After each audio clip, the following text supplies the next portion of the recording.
into Afghanistan. As we said, she just came back last night, and that still traveling into Kandahar, still taking a deep interest in that country and letting people know. I travel to Afghanistan a lot myself. It's increasingly more dangerous every time I go, and especially around in the Kandahar area, which is like Taliban Central. So, you know, for everything else you've done, that's and to keep on doing it. Selma El-Qadi, let me try it. Abu Jadari? Oh, it did. Okay, good. I'm going to go with just Selma after this. Okay, is a co-director of Peace Families Project, which helps teach Muslim leaders, Muslim community members about sexual and domestic violence. Really very, very difficult issues in that community, I think. A lot of these issues are not broached very often. For many, where are we here? You're also the author of several books on domestic violence, from what I understand, in the Muslim community, and you have a lot of other endeavors on the go, I think, as far as domestic abuse goes. So again, these are just thumbnail sketches. You got a lot more in the biographies that you have in that sheet of paper. And then to her left is Cindy Dyer, and she is the Vice President of the Human Rights parts of Vital Voices Global Partnership.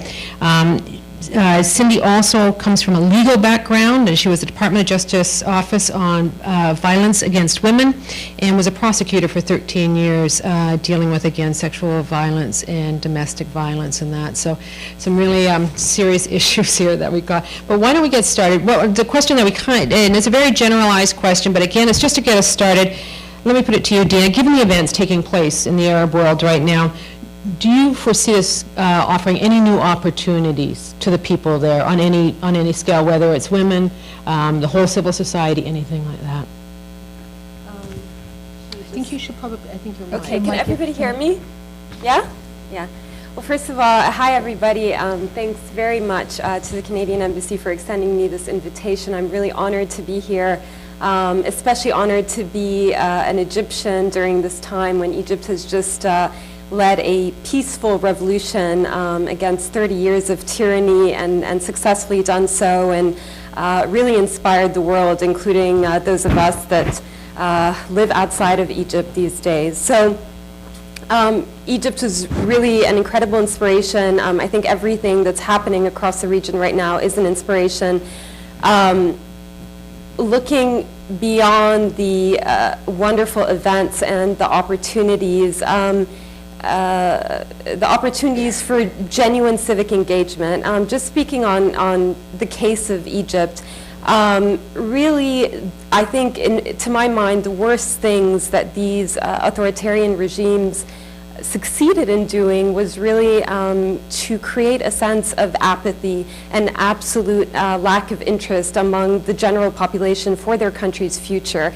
And what these revolutions have created, at least in Egypt, is a renewed stake in people in their country's future, in the future of Egypt, of Tunisia, of Libya, people seeking a role. A lot of these societies are youth-dominated. Egypt's population, 70% of it is under 30 years old. Many of these voices were disenfranchised politically, economically, socially. Minority rights seriously deteriorated. Women's rights seriously deteriorated. The authoritarian scheme really relied on keeping people down in every way and pitted against each other. So I think the greatest promise of these revolutions is simply that renewed stake in your country's future, not just the sense that there is hope, that you can do it against all odds, against the machinery of the state, against even regimes that were heavily supported by Western governments, most prominently the United States government in the case of Mubarak. So that's great. Various groups are coming to the forefront. And seeking a place in determining the future of their country, as I said. But there are challenges. We can't just think that this is over. In my mind, actually, getting rid of Mubarak was probably the easiest phase of all of this, believe it or not. Now starts all the heavy lifting and the very, very hard work ahead. Already there are challenges. Mubarak left power to a Supreme Military Council, which is essentially comprised of Egypt's joint chiefs of staff. So basically, even though they're not admitting it, we are now under martial law, with everything great that that brings, right? I think what is still promising in all of this is the unequivocal display of people power. So I think that the military is now acutely aware of that. I think that we are hopefully headed in a better direction where even if some authoritarian parameters are retained, I think the power of the people to resist and to demand change and to make it happen has been demonstrated. One of the things that that protesters have been seeking is a new Egyptian constitution. Instead, we have gotten a series of amendments on the existing constitution, which still don't achieve the demands of the protesters in a meaningful way. Also, you may have heard that the committee that was chosen by the military to amend the constitution has no women. It has 2 members that have Islamist affiliations also, which is somewhat troubling for the protesters, most of whom seek a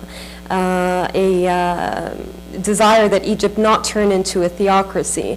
Also, some of the amendments may actually, depending on how they're interpreted, lead to a prohibition on women vying for the position of presidency, which, if that's the case, would demonstrate a real failure. Also, since the transition, we've had growing incidents of sectarian violence with apparent military complicity. So. There are a few setbacks, certainly. Nobody expects this transition to be smooth and immediate. I think people have to understand, and what we've been telling Americans and policymakers here is that transitions should take the time that they need. They will be messy. That's okay. We can try different things. We just need to instill the proper frameworks, and we need to make sure that in so doing, all parties, especially those repressed under the Mubarak era, really have a voice and are integrated in this process of transition. So I'll leave it at that. Nelofer, do you want to have a go at that? You know, just again, with everything that's happening that we're seeing across the Arab world right now, what opportunities do you see? I sort of look at the bigger picture and like to break it down to a few points. I was among the fortunate people that was actually in Cairo at the time of the uprising and then the evolution to the massive number of people that started to show up in the aftermath of the departure of Mubarak. For me, even not being an Egyptian but being a Muslim, what was incredible about this particular incident in history, first of all, I think in the overall picture, what is happening and unfolding in the Arab Muslim world right now is something that had not happened since the uprising against the Ottoman Empire. So historically speaking, I think it is something very important to make note of. And I remember early days at university at Carleton, where we used to discuss with Middle Eastern friends and saying, when, if ever, the Muslim Arab world would have any revolution that will get rid of these dictators. And we used to say in 50 years' time, maybe, but I'm very fortunate to think that it's actually unfolding a lot faster than that, and the effect of it in the region. The aspect of what happened in Tunisia and as well in Egypt that has been remarkable for me personally, especially looking at it from a Western point of view, is that in the West we have come for many years, especially after September 11, 2001, to associate Islam with violence, with extremism, and what was really absent from Tahrir Square and from the nature of these revolutions that are unfolding in the Arab Muslim world is the aspect of nonviolence of it. People have not, its governments were resigning to violence, but the people are not. And I can tell you the night that Mubarak was supposed to leave was a Thursday night. We all waited for several hours for his speech. When he came and he spoke, it was an absolute disappointment. People rose their shoes up in the air and said, the hell with you, we don't want to listen to you anymore. We went back to the hotel rooms. There were a bunch of all the reporters from foreign countries, and we said, oh my God, tomorrow's going to be a bloodbath. And coming from Afghanistan and living under a Russian occupation, I said to myself, what would I do immediately? I will burn any building that comes my way. Anything that has to do with symbol of government, I'm going to throw something at it. And with that mentality, I couldn't sleep all night. I was quite troubled that the next morning we'll be out and watching, basically bloodbath. Next morning, we go to the Parliament building, it's calm. We go to the palace, it's calm. We go to Tahrir Square, people are walking around and saying, we're not going to leave. but they're all cheerful. They're saying there was no way they'll get us back to our homes. And that aspect of violence was not there, which was quite incredible. The larger other question for me, looking at it from an outsider, is what is unfolding right now would have an incredible impact in the development of governance, societies, and especially as well that has to do with women in the entire region. Because these countries do set agendas, especially a place like Egypt. In early days after Nasser's coming to power, the modernization process began. And it went from Egypt to Iran and Turkey, and eventually it kind of went to the rest of the Muslim world. I remember in Afghanistan, you go back to history books, and there's constantly these modeling of wanting to follow it. So I look at countries in the neighboring countries, you know, Afghanistan, Pakistan, and some of the others like Bangladesh and others, where I think everybody's kind of, they're not Arab, but they're watching for what is happening in the Muslim Arab world because they are seen as the seat of power. They're seen as places where they have been involved with the inception of, you know, a civilization and development. So in that sense, it intrigues me and interests me. But there are two levels of change. I think there's one, the euphoria over the political change.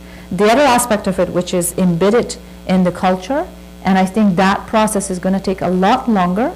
We may be able to have a perfect constitution like we do in case of, for example, even in Afghanistan, we have a great constitution that guarantees a lot of rights, but it doesn't